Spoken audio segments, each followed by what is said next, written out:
Imagine walking down a frozen street in Oslo during the autumn of 1940. The air is heavy with fear. On every street corner, goose-stepping Nazi soldiers stand guard. Your king has been hunted into exile. Your flag is illegal. Wearing the national colors is a crime punishable by imprisonment. The occupiers aren't just taking your land, they are systematically erasing your identity.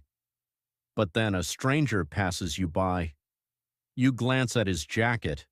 There is no band flag, no political badge, no weapon. Instead, tucked quietly into his lapel is a tiny, ordinary piece of bent steel wire, a paperclip. To a German soldier, it means absolutely nothing. But to you, it says everything. It whispers, "I am not with them." It promises, "We are bound together." I'm Evan Carter, and this is Hidden Object History. Today we look at how a simple piece of office stationery became a powerful weapon of psychological warfare, why a whole nation built a giant monument to the wrong invention, and how 30 million of these tiny wires built a bridge across time to heal a forgotten tragedy. Long before it defied an empire, the paperclip had to solve a logistical nightmare that was driving the modern world mad. By the mid-1800s, global trade, insurance empires, and bureaucracy were exploding. Every day, oceans of loose paper flooded into banks and law firms, and nobody knew how to keep them together. The standard solution at the time? Straight sewing pins. Clerks literally pinned their documents together like dressmakers. The results were disastrous. Over years in damp archives, the pins rusted, ruining priceless legal records. Worse, clerks constantly stabbed their fingers while filing. If you look closely at surviving 19th century business files today, you will still find ancient dry drops of blood left by frustrated administrators. Other offices tried cutting slits into pages and lacing them together with ribbons like a corset. Some used boiling hot wax. Others just folded the corners over and prayed they wouldn't unravel. It was messy, destructive, and painfully slow. The corporate world was drowning in its own administrative chaos, waiting for an elegant savior. The race to conquer the paperwork crisis produced some truly bizarre inventions. In 1846, the famous English philosopher Herbert Spencer created a massive binding pin that looked more like a heavy-duty axle component than stationary. It bombed completely. In 1867, American inventor Samuel B. Fay patented a bent wire clip, but it was meant for clothing price tags, not paper. Then in the early 1870s, an anonymous company in Britain called the Gem Manufacturing Company quietly changed the world forever. They designed a tiny wire bent into two perfect loops, no sharp points, no complicated mechanisms. It relied entirely on the natural physics of torsion, gently gripping pages together using the internal tension of the steel itself. You could pull it off, leave zero marks, and reuse it forever. It was a flawless piece of industrial engineering. But here is the twist. Whoever designed it never bothered to patent it. The creator of one of the most widely manufactured objects in human history is completely anonymous.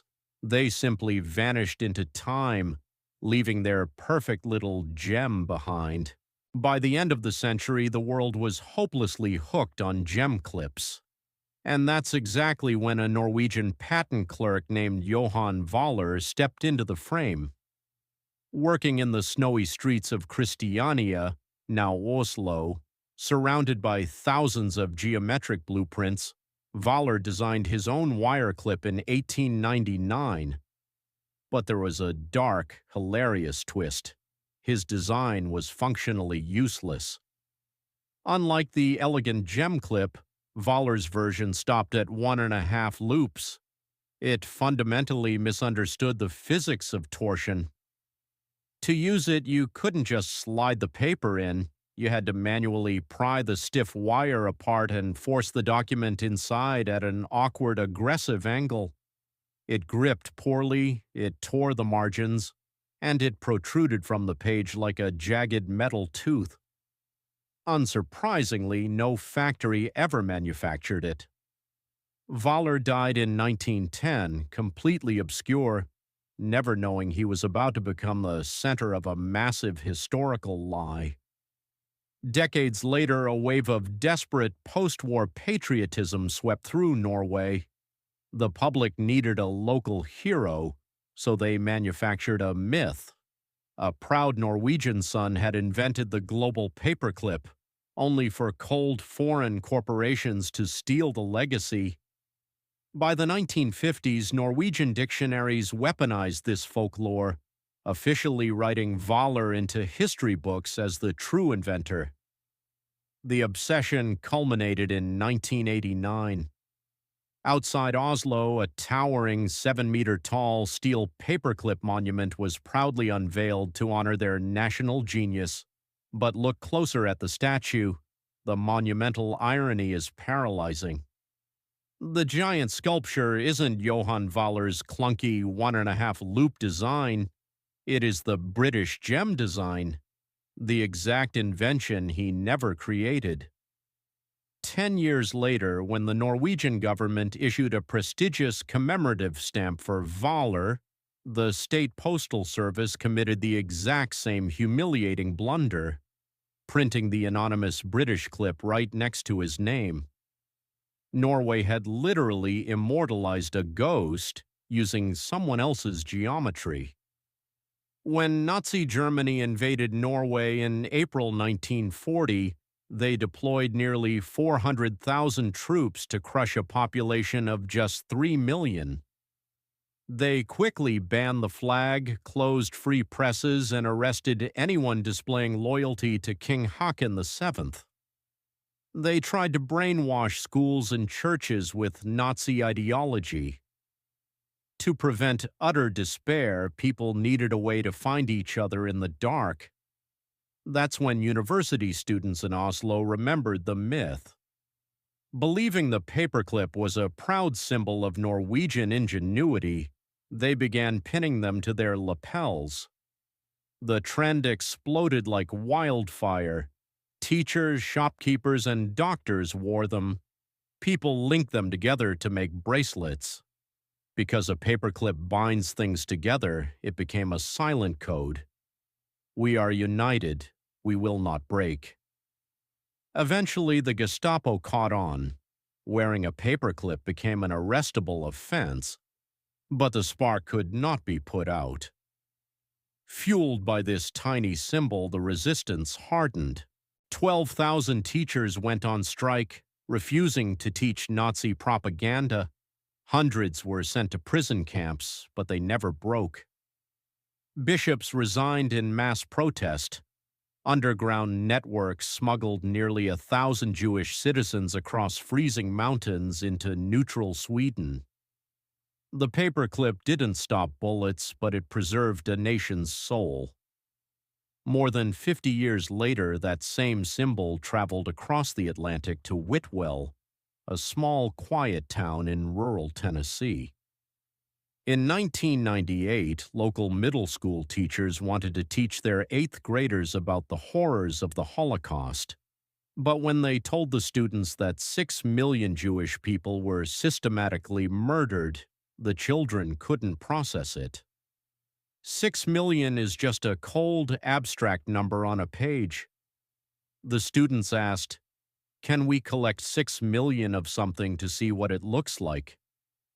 Remembering the story of the Norwegian resistance, they chose paperclips. They wrote letters to celebrities, political figures, and international organizations.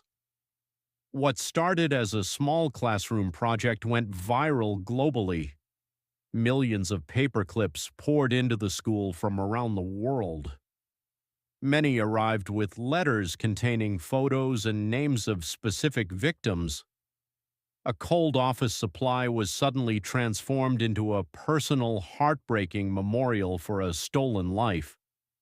They didn't just collect 6 million, they collected over 30 million. The school even secured an authentic German railway boxcar, the very type used to transport victims to death camps, and filled it with the clips. Today, visitors don't just read a statistic. They stand inside a dark piece of history surrounded by millions of metal loops, understanding that every single clip represents a human voice that was silenced. The paperclip sits quietly on your desk right now. It is cheap, invisible, and completely ordinary. The unknown designer who perfected it over 150 years ago only wanted to keep law briefs from flying away. But humanity had other plans. We took a piece of bent industrial wire and turned it into a shield against fascism, a keeper of sacred memory, and a reminder that we are always stronger when we hold together. Technology doesn't change the world. The meaning we give it does. This concludes our trilogy exploring the hidden epics of paper, pencils, and paperclips. If you want to keep finding the extraordinary stories hiding in your ordinary life, make sure to subscribe and leave a comment, telling us what everyday object we should look at next. History isn't just buried in ancient ruins. Look closer. It's sitting right on your desk.